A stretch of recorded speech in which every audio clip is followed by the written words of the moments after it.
G'day guys, Chang here. I get a lot of people asking me how to attach monofilament to braid. Now it's very, very important that you use a monofilament trace when you're fishing with braid. Reason being is your braid does not have the amount of stretch as a piece of monofilament line has. So when you decide to fish with braid, which most people do nowadays, you want to add a mono leader onto the end of your braid. A couple of reasons. The first and main reason is that your monofilament line acts as a shock absorber.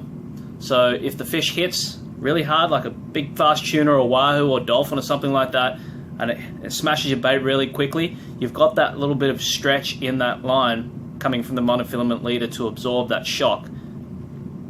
Secondly, when you bring the fish up to the boat, or if it goes for big long runs throughout the fight, you've got that stretch in your line, because with your braid there is pretty much no stretch in that line. That extra shock absorber is going to really be a little bit more forgiving for those fast and powerful fish. Also, another benefit to having a monofilament leader attached to your braided line when you're fishing is that the braided line sometimes is very brightly colored and the fish can see it. Sometimes it's a dark green or a black, sometimes it's a blue or a bright yellow, very visible on the end of your lure. Monofilament or fluorocarbon leaders, okay, are usually clear and pretty much disappear underwater once it gets down a little deeper, and you won't be able to see it. So what I've done is, today I'm going to be fishing, I'm actually going out to do a little jigging for some wahoo. I've got a Shimano Sustain 6000, spooled up with some 30-pound diamond braid on a Shimano Therese jig spin rod.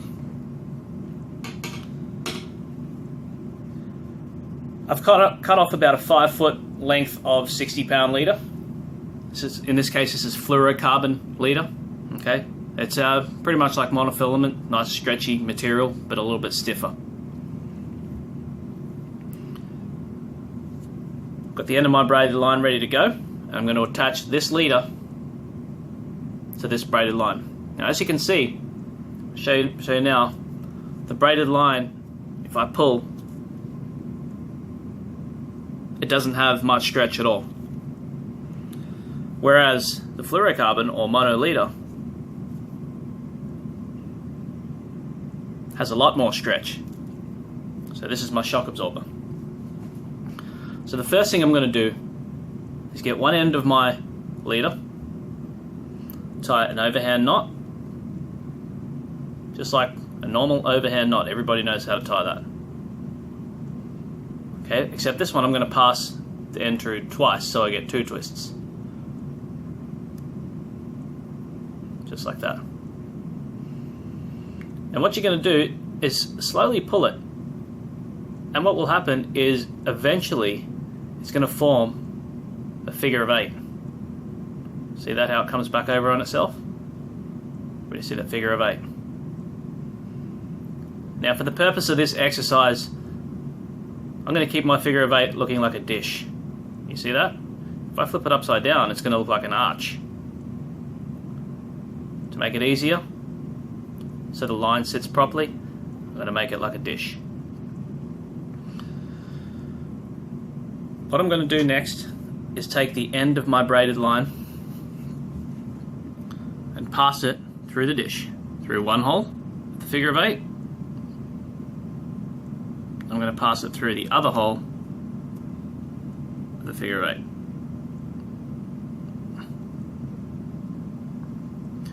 Pull through around about 3 to 5 inches of line, just to give you some working room. And from here, I'm going to complete the first half of my knot. I'm going to pull the fluorocarbon leader knot, the figure of 8, tight. Always lubricate your fluorocarbon or monofilament with saliva. Reason being is when you pull knots tight, it creates friction. Friction creates heat, which will weaken your line. So with a little saliva as lubricant, you're going to eliminate that heat friction that's going to be caused whilst pulling your line tight. Just a little bit like that. And I'm going to pull this fluorocarbon leader tight. Okay, so that's what you're looking like so far. first half of your knot completed. From now I'm going to take my braid, put one finger in the middle here just to create a loop, and I'm going to start wrapping my braid around my main line 5 to 6 times. 3, 4, 5, 6. So I've wrapped it up my line. That's what it's looking like. You've got your knot that you created and then some twists with the braid up the fluorocarbon line.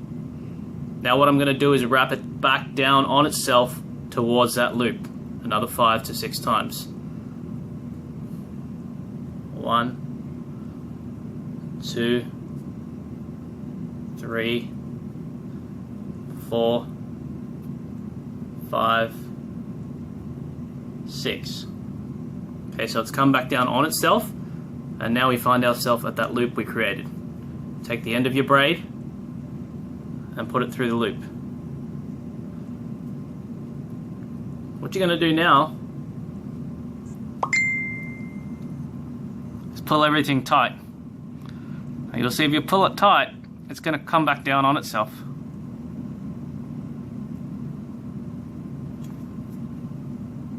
See, everything's going to tighten up.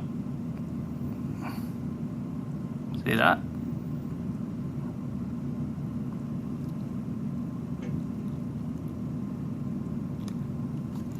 Sometimes you got to push it down just to help it along a little bit.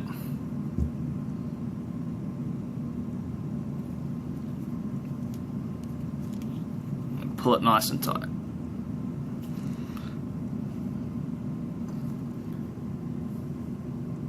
Cut off the loose ends.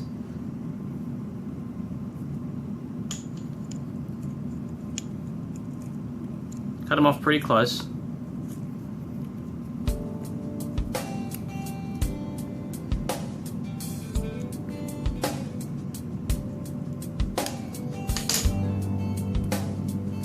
As you can see, that's a really streamlined knot, nice and tight. Give it one last tug to make sure it's all good to go. And now you've attached your monofilament leader to your braided line. Should help you land a couple more fish. Get out there, give it a go. Good luck.